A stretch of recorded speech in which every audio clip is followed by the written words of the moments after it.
A lot of people ask me this interesting question. And the question is, do you think AI is going to completely take over the world and we're going to wind up losing all these jobs and yada, yada, yada? My answer to that is always no, I don't think that's the case at all. I mean, if you see Arnold Schwarzenegger in his 40s showing up at your door, I'd probably get a little concerned, but I don't think it has anything to do about the jobs.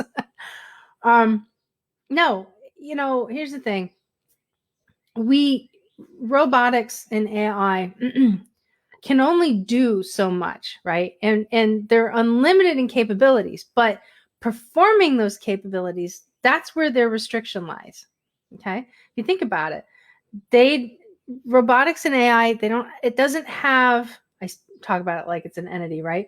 It doesn't have the intellectual perseverance, maybe perception, better word.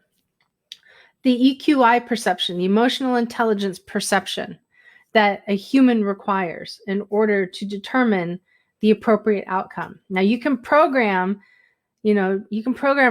machines with data. You can program them with scenarios, but they're not going to be capable of really discerning the interesting nuances that take place between human interaction.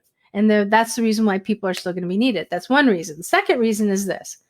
So apparently there's a shop out in San Francisco that makes pizzas. And then it's either the same shop or a different one, because I just heard about this, that does hamburgers, right?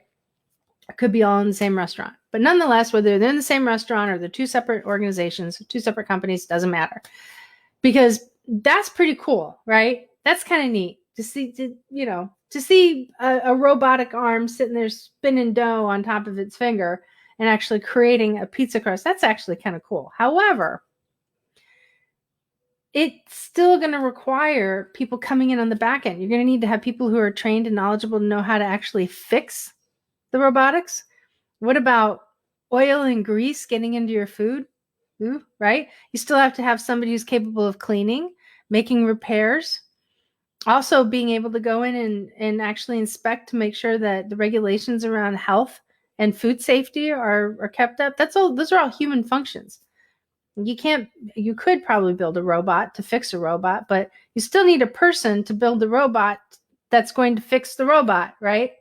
You still has to rely on people. So in fact, it's very likely that in the age of robotics that it could actually open up more opportunities, more talent could be required. The more robots we put into place, the more we may need them. We need people. How are we going to get robots back and forth from doing the things that they do, right? Especially if they don't make legs. So AI is a little bit different in the capacity that AI, you have to actually be very careful about when it comes to human resources, because AI can accidentally, through the algorithms and inadvertently, put your organization in a position where it is exercising adverse impact, which means that on the surface, it looks like it's a great idea. But down below the surface, there's actually something going on where you're, committing some sort of employment violation. It could be like discriminating or something like that, right? AI has that potential to do that. And so you have to really understand how the AI works, study the data coming out of the AI to ensure that your organization is not putting himself in that position. The only way you can do that is with a human. So no, I don't believe that AI will have the capacity and the capability to actually fully understand the scope of our laws and be able to go in and actually apply them. So, and that's what HR people do. We learn the scope of the law and then we go in and apply it. So listen, if you guys like what you heard today, by all means, go ahead. Feel free to follow me over on BrendaTheHRLady.com. You got all sorts of blogs and all sorts of information going on over there. There's something for everybody, and I look forward to talking to you guys later.